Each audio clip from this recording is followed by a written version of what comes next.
이 자료는 후배가 예전에 우리 부경대학교에 와가지고 특강을 해주셨는데, 특강했을 때의 자료를 제가 좀 더 업데이트 해가지고 설명을 좀 드리도록 할게요. 여러분들이 다양하게 물류라든지 공기업이라든지 공공기관 뭐 이런 데 근무를 하는 그 직업적 선택을 해야 되는데, 글로벌 컨설팅 산업이 어떻게 흘러가고 있고 어떤 게 있는지 좀 알면은 우리가 선택의 폭을 좀 넓힐 수 있을 것 같아갖고 이 자료를 설명을 드리겠습니다. 우선 목차를 보시면은 컨설팅이란 무엇이고 글로벌 컨설팅 회사에 대해서 간략히 소개를 하고 어떤 컨설팅 업무를 수행하고 있고 컨설팅 하는 회사의 컨설턴트들의 장단점 그리고 컨설턴트가 되기 위한 경력 관리에 대해 설명드리고 우리 이민종 박사에 대한 간략한 양력을 해드리도록 하겠습니다. 컨설턴트들이라면은 글로벌하게 그 활동을 하는데 경영과 사업의 문제점을 기업에게 어떤 게 있는지 해결해 드리고 이로 인해 새로운 기회를 발견하고 활용해서 학습 기회를 넓히고 변화를 실행함으로써 경영자와 조직이 추구하는 목표 달성에 도움을 주는 독립적인 프로페셔널 서비스로 우리는 이렇게 부르고 있죠. 우리가 컨설팅 그룹 하면은 우리가 이제 BCG 그룹이라고 해서 보스턴 컨설팅 그룹도 있고요. 우리가 모니터 그룹, 가트너, 그 다음에 AT 커니, 액센추어, 그 다음에 맥킨지, 베인 컴퍼니, 그 다음에 딜로이트 컨설팅, IBM 글로벌 서비스 이런 굴지의 컨설팅 회사들이 많이 존재하고 있어요. 그래서 이제 우리가 뭐 그 역사 전통을 자랑하는 보스턴 컨설팅 그룹은 우리 여러분들이 알고 계시는 BCG 매트릭스 뭐 이런 것도 만들었었고요. 가트너 그룹도 여러 산업들을 미래 예측도 하고 산업 분석도 많이 하고 있고요. 이런 그 회사들, 컨설팅 회사들은 여러 가지 법률적 자문으로 변호사라든지 회계사라든지 노무사 그 다음에 변리사 이런 다양한 전문가들을 컨설턴트로 채용하기도 하고 그러고 있어요. 그래서 오늘 그 특강을 해주셨던 이민종 박사는 예전에 액센추어 컨설팅이라는 다국적 기업에서 컨설턴트로 활동을 했었죠. 여러 가지 이제 컨설팅 회사들은 고객들을 많이 두고 있는데 예를 들어 삼성이라든지 LG, 뭐 한화, 우리가 글로벌 포춘 500대 기업에 들어가는 다양한 산업군에 대해서 국내 굴지의 컨설팅 회사들이 다양한 전략을 수립하고 미래 계획을 짤 수 있도록 컨설팅을 해주고 있어요. 여기 보시면 커뮤니케이션 회사, 전기, 전력, 전자 회사, 미디어, 그 다음에 철강, 그 다음에 유틸리티에 관련된 전력, 수자원, 뭐 여러 가지 다양한 그룹들의 자원 관리라든지 커뮤니케이션 정보 기술 활용이라든지 그래서 예를 들어 ERP 시스템 구축이라든지 이런 것들을 많이 컨설팅 해주고 있어요. 여기 보시면 다양한 컨설턴트들이 나오죠. 여기 또 제조업 측면에서 현대자동차라든지 뭐 현대중공업, 뭐 메디컬 의료원, 그 다음에 파이낸셜 서비스라고 해서 뱅킹이라든지 보험, 자본시장 이런 데 다양한 산업군에 대해서 컨설팅을 수행하고 있죠.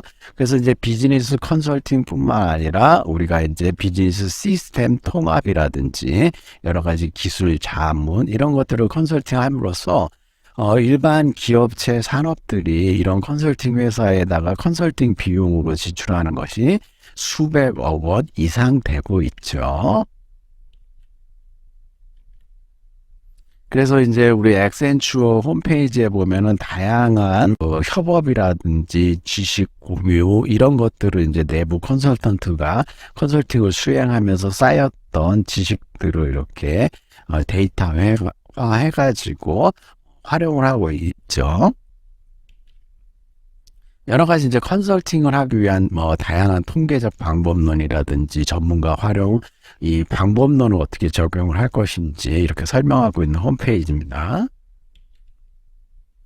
그 다음에 이 그 다국적 컨설팅 기업들은 전 세계적으로 각 지역의 지점과 법인을 가지고 있어가지고 그 나라의 특성에 맞는 기업체에게 유리한 전략을 짤 수 있도록 컨설팅을 해주고 있어요. 여기 지도에 보시면 각 국가별로 이렇게 컨설팅 법인 지점이 있다는 걸 우리가 알 수가 있죠. 그래서 글로벌 네트워크를 구축을 해갖고 전 세계적으로 일어나고 있는 컨설팅 활동들을 파악을 할 수가 있어요.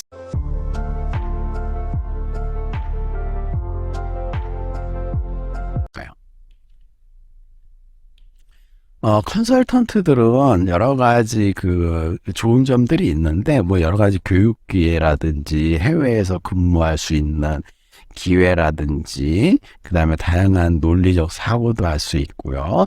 그 다음에 스킬풀 오피스 툴이라고 하고, 회사에 필요한 엑셀이라든지, 통계라든지, 뭐 PPT라든지, 다양한 우리가, 전자기기라든지, 프로그램을 활용할 수 있게 교육도 받을 수 있고요. 그 다음에 우리가 여기서 보는 다양한 고객들을 우리가 만나가지고 고객들의 문제라든지, 그러니까 여기서 말하는 고객이라고 했던 다양한 산업군에 종사하는 우리가 이제 고객들을 직접 대면할 수 있다. 그 다음에 이제 여러 가지 이제 고급 컨설턴트들은 급료라든지 경력 관리에 있어서 굉장히 높은 우위를 점하고 있죠. 그래서 이제 컨설턴트들 되면 정식 컨설턴트 되면은 연봉 1억 이상은 쉽게 받을 수 있죠.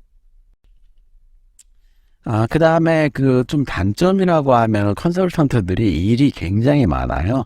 그래서 이제 월요일부터 토요일, 심지어 일요일까지 계속해서 프로젝트 베이스로 하기 때문에 이 프로젝트가 끝날 때까지는 굉장히 하드워크가 되는 거죠. 그 다음에 여러 가지 이제 새로운 분야라든지 이런 데다가 기술적인 도전, 이런 게 필요하고, 이직률이 또 굉장히 높아요.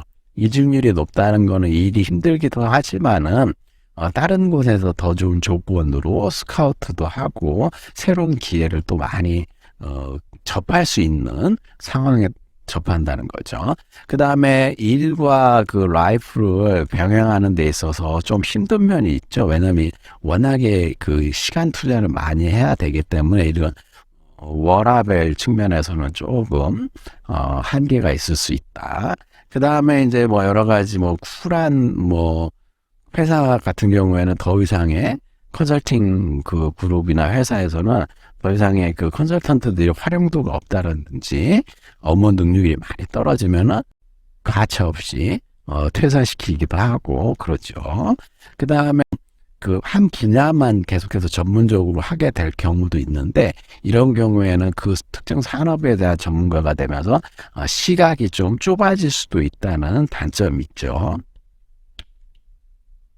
컨설턴트들을 이렇게 보면은 처음에는 이제 애널리스트 해가지고 산업이라든지 기업이라든지 분석가들을 해야 되는데, 이 분석을 하면서 우리가 이제 경력을 쌓고 실력을 쌓으면은 한 2년 정도 되면은 정식 컨설턴트로 되고요. 3년 정도 되면은 매니저급으로 올라가게 되죠. 그다음에 또 3년이 지나게 되면 시니어 매니저 위로 올라가면 시니어 이규제큐티브까지 쭉 올라가는데, 우리가 여기 이규제큐티브는 거의 임원 파트너인데 2년, 3년 하면은 11년 정도, 그러니까 10년 넘으면은 초고속 승진을 이렇게 할 수가 있죠. 경력을 쭉 인정받게 되면은. 이거 액센추어 홈페이지에서 우리가 이제 영문으로 돼 있는데, 여기서 이제 지원자들이 자기에 맞는 분야를 지원서를 이렇게 내고 공고도 내기 때문에, 관심 있으면 이런 홈페이지를 꾸준히 보면서 이 컨설턴트로서의 글로벌 컨설턴트가 되기 위한 역량을 키울 필요가 있다, 이렇게 말씀을 드릴 수가 있어요. 자, 그렇다면은 우리가 이제 정식으로 컨설턴트가 되기 전에 컨설팅 회사에서 우리 인턴십 같은 것들을 기초적으로 할 수가 있거든요. 근데 인턴십은 정식 사원이 아니기 때문에 인턴십으로 뽑히면은 하나의 경력이 되면서 여기서 이제 업무의 부각을 나타내고 성실성이라든지 실력을 인정받으면 그때 이제 정식으로 채용되는 이런 단계도 있는데, 일단 인턴십에서는 월 급여가 이게 벌써 5, 6년 전 얘기인데 한 100만 원 정도 그때 당시에 줬었고, 식비나 뭐 교통비 정도 지원해 주면서 좀 적은 편에 이제 급료를 받도 인턴십을 함으로써 배우면서 우리가 이제 교통비 쪽으로 실비를 좀 받을 수 있다, 이렇게 얘기를 할 수 있고요. 선발하는 인턴십 시기는 이제 상시 접수다. 이렇게 프로젝트가 있고 그 인력이 좀 많이 필요하게 되면은 그때 상시 접수를 하고, 4년제 졸업한 그 학생 라든지 아니면 졸업반에 있는 학생, 그다음에 외국어 능력이 좀 탁월해야 되고요. 그다음에 MS 오피스, 이 중에 엑셀이라든지 파워포인트, MS 워드 활용 능력이 좀 탁월하길 바라고 있죠. 그 다음에 업무 내용은 다양한 자료 수집이라든지, 그 다음에 미팅, 뭐 준비라든지, 잡담 관리 같은 걸 좀 해야 되고요. 업무 분야는 뭐 전 산업군 분야에 있어서 필요한 프로젝트 베이스로 해가지고 투입이 되면서 인턴십을 활용하게 되는 거죠. 그래서 인턴십에 그 채용이 돼가지고 열심히만 하면은 그 앞에 상사의 이제 눈에 들어오게 되면은 우리가 이제 그나마 좀 메리트를 받아가지고 컨설팅 회사에 취업도 할 수 있고, 글로벌 컨설팅 그룹들이, 기업들이 무슨 일을 하고 있는지를 우리가 알 수가 있겠죠. 그러기 위해서는 이제 나중에 여러분들이 좀 차별화된 이력서를 좀 잘 준비해야 되고, 요즘에는 이제 스토리텔링이라고 해갖고 이력서 자체에 키포인트를 몇 개 줘가지고 남들과 다른 여러분들이 스토리를 만들어 어필하는 게 굉장히 중요하다, 이렇게 얘기를 할 수가 있어요.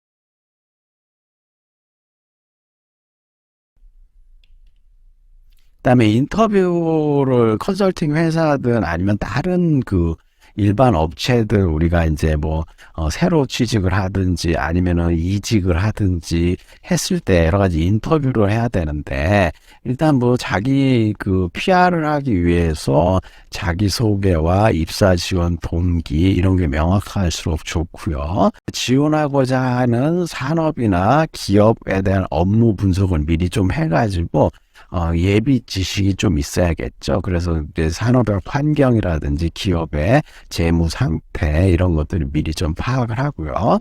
그 다음에 예상된 질문 같은 것들도 우리가 이제 사이트에 보면은, 취업 사이트 이런 데 보면 다양한 예상 질문 리스트들이 있어요. 이런 거 갖고 미리 케이스 스터디라든지 준비를 좀 해보시고요.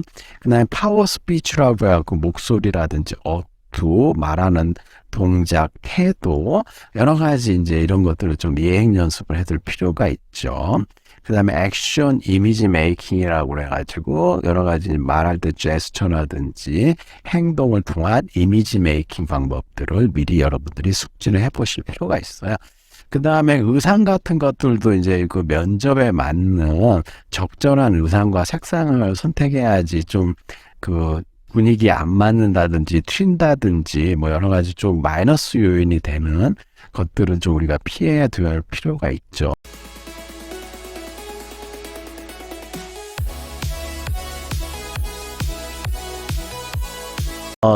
이민종 박사는 지금 한양대학교에서 박사학위도 받으셨고요.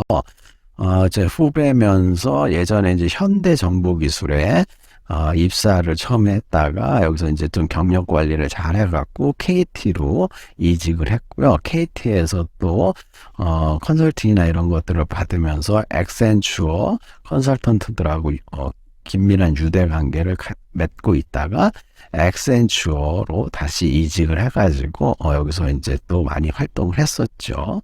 그 다음에 이제 취업에 관련돼 갖고 이제 그 여러 가지 경력도 가지고 있고 뭐 강의 경력도 있고, 그런데 공모전을 우리 이민종 박사는 굉장히 많이 수상을 실적을 갖고 있어요. 그래서 공모전 카페도 운영을 하고 있고요. 이민종 박사가 이때 공모전에 그때 당시에 총 22개 수상을 했고, 뭐 아이디어 기획서 23개, 창업 공모전 5개, 뭐 그 뒤로도 어마어마하게 많이 이렇게 수상을 했었는데, 그래서 이러한 경험과 노하우 바탕으로 나는 공모전으로 연봉 1,000만 원 올린다라는 책도 썼어요. 그래서 우리 이민종 박사는 예전에 그 무슨 공모전에 유럽 여행 보내주기 또 상금이 걸린 수상을 해갖고 유럽 여행도 공짜로 갔다 오고 뭐 이렇게 했다. 그래서 공모전의 신 뭐 이렇게 불러도 뭐 손색이 없는데 지금은 국책연구원에서 연구원으로서 지금 활동을 하고 있고요. 그래서 굉장히 열심히 살고 있고 다양한 커리어를 갖고 있고 우리가 이분을 통해서 이제 글로벌 컨설팅 산업에 대해서 우리가 좀 이해를 할 수가 있고 컨설턴트들이 글로벌하게 어떤 활동을 하고 있는지 파악을 할 수가 있죠. 그래서 이제 우리 이민종 박사님의 이 특강 자료를 제가 활용해 갖고 설명을 드리면서 여러분들이 이제 어차피 글로벌 그 컨설팅 산업들이 그 새로운 전략도 짜고 시장 환경 분석이라든지 새로운 방법론의 적용이라든지 미래 예측 이런 것들이 굉장히 능력이 탁월한 인재들이 많이 있거든요. 어떤 활동을 하고 있는지 우리가 이번 기회를 통해 갖고 전반적으로 좀 이해하는 계기가 됐으면 좋겠습니다.